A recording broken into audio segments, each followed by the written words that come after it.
Assalamualaikum warahmatullahi wabarakatuh. Perkenalkan nama saya Salsabila dengan nomor BP 1901072038. Di sini saya akan memaparkan proposal dengan judul Perhitungan Harga Pokok Produksi pada H Group menggunakan metode harga pokok pesanan atau job order costing. Yang pertama yaitu bab 1 pendahuluan, 1.1 latar belakang masalah. Tujuan utama suatu usaha didirikan selain untuk memenuhi kebutuhan manusia adalah untuk mendapatkan keuntungan yang layak. Dengan adanya keuntungan yang layak, maka suatu usaha dapat mempertahankan kelangsungan hidupnya, bahkan dapat mengembangkan usahanya untuk lebih maju dan berkembang. Untuk itu, perusahaan harus selalu berusaha menghasilkan barang dan jasa yang berkualitas tinggi, namun harganya relatif rendah. Agar hal tersebut dapat tercapai, maka usaha yang dikelola hendaknya menggunakan biaya yang efektif. Harga pokok produksi merupakan kumpulan dari biaya-biaya yang dikeluarkan untuk memperoleh dan mengolah bahan baku sampai menjadi barang jadi. Sugiri 2002, 264. Dalam pengumpulan biaya produksi sangat ditentukan oleh cara berproduksi, yaitu produksi atas dasar pesanan dan produksi massa. Perusahaan yang berproduksi berdasarkan pesanan mengumpulkan harga pokok produksinya dengan menggunakan metode harga pokok pesanan dan mengakumulasikan biaya bahan baku, tenaga kerja, dan biaya overhead pabrik. 1.2 yaitu identifikasi masalah. Yang pertama, H Group tidak melakukan perhitungan HPP secara terperinci dan akurat. Yang kedua, H Group tidak memasukkan semua BOP dalam perhitungan HPP-nya. Yang ketiga, H Group belum menerapkan metode harga pokok pesanan dalam perhitungan harga pokok produksi. 1.3 rumusan masalah. Yang pertama, komponen biaya apa saja yang digunakan dalam menentukan harga pokok produksi oleh H Group.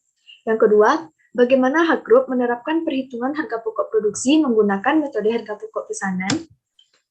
1.4 tujuan penelitian.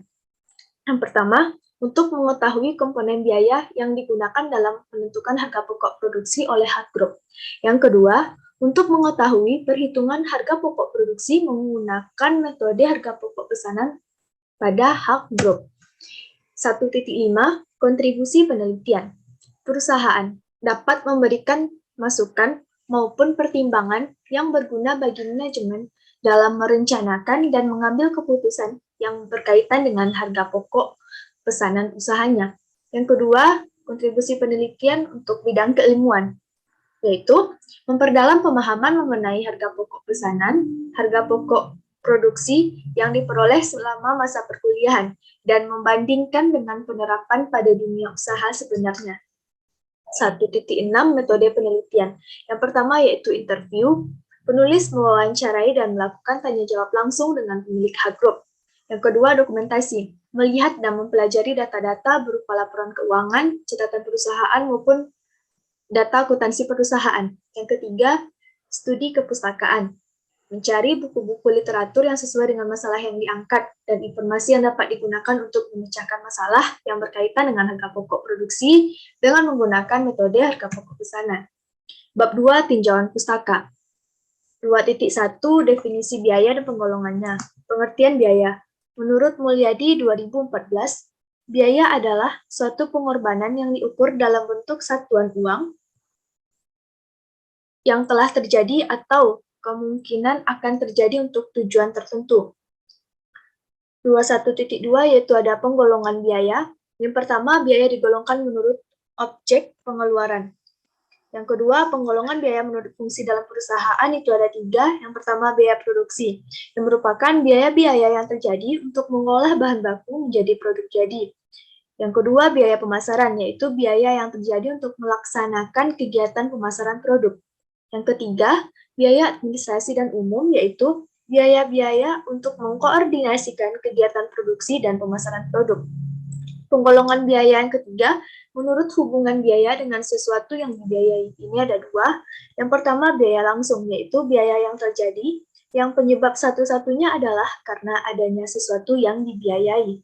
Yang kedua, biaya tidak langsung, indirect cost, yaitu biaya yang terjadi tidak hanya disebabkan oleh sesuatu yang dibiayai.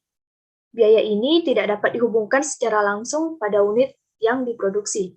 Penggolongan biaya yang keempat, menurut perilaku dalam hubungannya dengan perubahan volume kegiatan. Yang pertama itu ada biaya variabel, yang merupakan biaya yang jumlah totalnya berubah sebanding dengan perubahan volume kegiatan. Yang kedua ada biaya semi variabel, yaitu biaya yang berubah tidak sebanding dengan perubahan volume kegiatan. Yang ketiga, biaya semi fix merupakan biaya yang tetap untuk tingkat volume kegiatan tertentu dan berubah dengan jumlah yang konstan pada volume produksi tertentu. Yang keempat ada biaya tetap, yaitu biaya yang tetap jumlah totalnya dalam kisaran volume kegiatan tertentu. Selanjutnya yang kelima, penggolongan biaya atas dasar jangka waktu manfaatnya. Yang pertama ada pengeluaran modal, yaitu biaya yang mempunyai manfaat lebih dari satu periode akuntansi.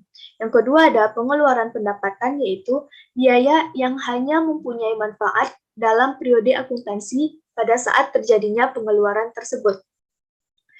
Menurut Riwayadi tahun 2016, klasifikasi biaya terbagi menjadi yang A, klasifikasi biaya berdasarkan kemudahan penelusuran atau traceability. Yang pertama itu ada biaya langsung, yang merupakan biaya yang dapat secara mudah dan akurat ditelusuri ke objek biaya. Yang kedua itu ada biaya tidak langsung, yaitu biaya yang tidak dapat secara mudah dan akurat ditelusuri ke objek biaya. Yang B, klasifikasi biaya berdasarkan fungsi utama organisasi. Itu ada 3. Yang pertama, biaya produksi, yaitu biaya yang berhubungan dengan fungsi produksi. Yang kedua, biaya pemasaran, biaya yang berhubungan dengan fungsi pemasaran. Dan yang ketiga, yaitu beban administrasi dan umum, yang merupakan biaya yang berhubungan dengan fungsi administrasi dan umum. Yang C, klasifikasi biaya berdasarkan perilaku biaya. Yang pertama itu ada biaya tetap, yang merupakan biaya yang totalnya tetap tanpa dipengaruhi oleh perubahan output driver aktivitas dalam batas relevan waktu. Biaya variabel adalah biaya yang totalnya berubah secara proporsional terhadap perubahan output driver aktivitas. Biaya semi variabel, biaya yang totalnya berubah secara tidak proporsional seiring dengan perubahan output driver aktivitas. Selanjutnya, harga pokok produksi. Yang pertama, pengertian harga pokok produksi, yaitu biaya yang dikeluarkan dalam produksi untuk menghasilkan barang jadi. Unsur-unsur harga pokok produksi. Menurut Mulyadi, tahun 2015, ada 3 golongan besar, yakni biaya bahan baku langsung, biaya tenaga kerja langsung, dan overhead pabrik. Yang pertama, biaya bahan baku langsung. Dalam melakukan proses produksi, bahan baku menjadi unsur utama. Yang kedua, biaya tenaga kerja langsung. Tenaga kerja adalah usaha fisik atau mental yang dilakukan oleh karyawan untuk mengelola bahan baku yang tersedia menjadi barang jadi atau produk. Yang ketiga, biaya overhead pabrik, yaitu biaya produksi selain bahan baku dan tenaga kerja, yang terdiri dari biaya yang semuanya tidak dapat ditelusuri secara langsung kepada produk atau aktivitas lainnya dalam upaya merealisasi pendapatan dalam perusahaan. Selanjutnya, manfaat perhitungan harga pokok produksi. Yang pertama, itu ada menentukan harga jual produk. Yang kedua, memantau realisasi biaya produksi. Yang ketiga, menghitung laba rugi periodik. Dan yang keempat, menentukan harga pokok persediaan produk jadi dan produk dalam proses yang disajikan dalam neraca. Selanjutnya, tujuan harga pokok produksi. Yang pertama, menentukan nilai persediaan barang jadi dan biaya overhead pabrik yang tercantum dalam neraca dan laporan laba rugi pada akhir periode akuntansi. Yang kedua, sebagai alat untuk pengendalian biaya. Yang ketiga, sebagai alat untuk menentukan harga jual barang jadi dan menetapkan profit yang akan diperoleh perusahaan jika menjual barang tersebut. Dan yang keempat, untuk mengetahui pos-pos biaya, agar tidak ada kesalahan dalam mengalokasikan biaya, sehingga harga pokok produksi menjadi akurat dan harga jual produk dapat bersaing dengan kualitas yang lebih baik. Yang kelima, sebagai alat penetapan tindakan atau cara produksi pada suatu perusahaan. Selanjutnya, metode penentuan harga pokok produksi. Yang pertama itu ada metode full costing, yang merupakan penentuan harga pokok produksi yang memperhitungkan semua unsur biaya produksi ke dalam harga pokok produksi, yang terdiri dari biaya bahan baku, biaya tenaga kerja langsung, dan biaya overhead pabrik. yang berperilaku variabel maupun tetap. Yang kedua itu ada metode variable costing, yang merupakan metode penentuan harga pokok produksi yang memperhitungkan biaya produksi yang berperilaku variabel dalam harga pokok produksi, yang terdiri dari biaya bahan baku, biaya tenaga kerja langsung, dan biaya overhead pabrik variabel. Selanjutnya, metode pengumpulan harga pokok produksi. Yang pertama, metode perhitungan harga pokok pesanan. Biaya produksi dalam metode harga pokok pesanan dikumpulkan untuk setiap pesanan. Yang kedua ada metode perhitungan harga pokok proses. Metode ini diterapkan di perusahaan yang menghasilkan produk yang bersifat standar atau homogen.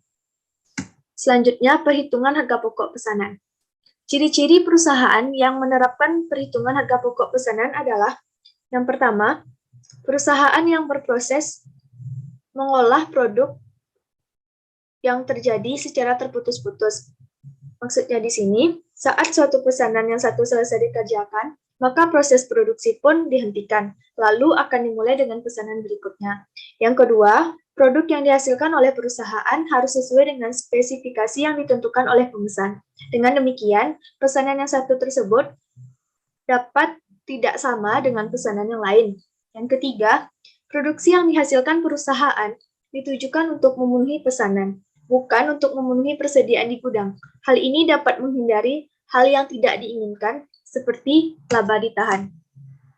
Selanjutnya, perhitungan harga pokok pesanan. Perhitungan harga pokok pesanan menurut Armanto Wijaksono pada tahun 2013, estimasi biaya produksi untuk menentukan harga jual sebagai berikut. Yang pertama ada estimasi biaya tenaga kerja, estimasi biaya bahan baku, estimasi biaya overhead. Ketiga, estimasi tersebut ditambahkan sehingga menjadi total estimasi biaya produksi. Kemudian ditambah dengan margin laba yang diharapkan. Dapatlah harga jual yang dibebankan pada pemesan.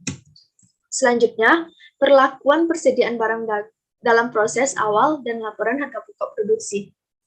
Yang pertama, metode harga pokok rata-rata. Menurut Riwayadi tahun 2016, persediaan barang dalam proses awal merupakan barang yang sudah diproses pada periode lalu, tetapi belum selesai sampai dengan akhir periode. Yang kedua, metode masuk pertama, keluar pertama, atau MPKP. Selanjutnya, perlakuan akuntansi pada metode harga pokok produksi. Ada pencatatan akuntansi bahan baku, seperti pembelian bahan baku dan bahan penolong, secara tunai maupun kredit, serta pemakaian bahan baku dan bahan penolong, seperti yang terlampir di layar. Selanjutnya, ada pencatatan akuntansi biaya tenaga kerja. Mulai dari pencatatan biaya tenaga kerja yang terutang oleh perusahaan, pencatatan distribusi biaya tenaga kerja, serta pencatatan pembayaran gaji dan upah. Selanjutnya, ada pencatatan akuntansi biaya overhead pabrik. Ada pencatatan BOP yang dibebankan kepada produk berdasarkan tarif yang ditentukan di muka. Dan pencatatan BOP yang sesungguhnya terjadi. Ini ada jurnal untuk menutup BOP, seperti yang tertera di layar.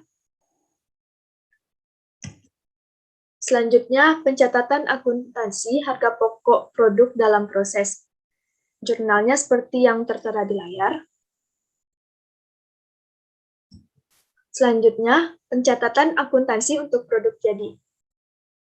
Jurnal untuk mencatat persediaan produk jadi ini seperti yang tertera di layar. Selanjutnya, pencatatan akuntansi untuk penjualan. Di sini, penjualan tunai. Seandainya nanti ada penjualan kredit, kas diganti dengan piutang. Selanjutnya, manfaat informasi harga pokok pesanan. Menurut Mulyadi pada tahun 2012, manfaat informasi harga pokok pesanannya itu yang pertama, menentukan harga jual yang akan dibebankan kepada pemesan. Yang kedua, mempertimbangkan penerimaan atau penolakan pesanan. Yang ketiga, memantau realisasi biaya produksi. Yang keempat, menghitung laba atau rugi tiap pesanan. Yang kelima, menentukan harga pokok persediaan produk jadi dan produk dalam proses yang disajikan dalam neraca. Selanjutnya, bab 3, gambaran umum perusahaan. Yang pertama, sejarah perusahaan. Hub Group merupakan perusahaan yang bergerak di bidang barang dan jasa, yang mana berupa percetakan dan souvenir, yang terletak di Simpang Pasi, Kecamatan Pauh, Kota Padang, Provinsi Sumatera Barat. Hub Group didirikan pada tahun 2017. Awal berdirinya, Hub Group bermodalkan dari bantuan kampus lewat program PMW, yaitu Program Wirausaha Mahasiswa sebanyak 3 kali, KBMI sebanyak 2 kali, dan bantuan dari teman-teman kampus berupa support dan promosi atau pemasaran. Hal ini dilakukan untuk memenuhi kebutuhan barang ketika adanya permintaan dari konsumen. Selanjutnya ini ada struktur organisasi dari Hub Group sendiri, yang mana pimpinannya bernama Andre Rahmatullah, memiliki 2 karyawan. Karyawan yang menghandle bagian percetakan dan souvenir bernama Agra Perdana Hansen, dan karyawan yang menghandle di bagian konveksi bernama Yoga Perdana. Selanjutnya, kondisi umum perusahaan, mulai dari pembelian bahan baku. Pada tahun 2017 sampai 2020, Hub Group membeli bahan baku di tempat yang harganya lebih murah, dengan mempertimbangkan harga bahan baku dari beberapa tempat atau supplier. Pada tahun 2021, Hub Group sudah memiliki supplier tersendiri, namun masih mencari harga termurah, karena Hub Group sendiri belum mempunyai banyak modal. Yang kedua, untuk produksi, Hub Group melakukan produksi mulai dari pukul 8 sampai pukul 9 dengan hari kerja setiap harinya kecuali di hari tertentu. Selanjutnya, penjualan. Dalam melakukan penjualan, biasanya pelanggan datang langsung ke toko atau pelanggan menghubungi kontak Andre Rahmatullah selaku Direktur Utama Hub Group. Peminat dari usaha yang dipimpin oleh Andre Rahmatullah sendiri biasanya dari kalangan mahasiswa dan juga umum. Penggajian. Jumlah karyawan pada Hub Group ada 2 orang karyawan, yang mana 1 karyawan di bidang percetakan dan souvenir dan satunya lagi di bidang konveksi. Penggajian karyawan dilihat dari kinerja karyawan tersebut. Penggajian pada usaha ini dibayarkan di akhir bulan. Selanjutnya, kegiatan produksi. Berikut proses produksi salah satu produk, yaitu spanduk pada Hub Group. Yang pertama, menyiapkan desain untuk spanduk. Kemudian, setelah desain selesai, dilakukanlah penyetingan sesuai ukuran pesanan. Kemudian setelah disetting, lalu desain spanduk tersebut dicetak. Selanjutnya, kondisi perusahaan saat ini. Pada saat awal terjadi pandemi, yaitu pada Maret 2020, kontrakan dari usaha Hub Group sendiri itu sudah hampir habis. Selama waktu tersebut, Hub Group bisa dikatakan tidak bisa memenuhi kebutuhan seperti operasional dan gaji karyawan. Oleh sebab itu, Hub Group terpaksa memberhentikan 1 karyawannya. Pada tahun 2021, Hub Group mulai kembali bangkit untuk fokus ke usahanya, mulai dari berupaya untuk memenuhi kebutuhan customer, dan sampai pada saat ini, Hub Group sudah memiliki 2 tempat, yaitu percetakan souvenir dan juga konveksi. Ini lampiran ketika penulis melakukan interview ke Hub Group. Mungkin sekian, terima kasih, mohon maaf. Assalamualaikum warahmatullahi wabarakatuh.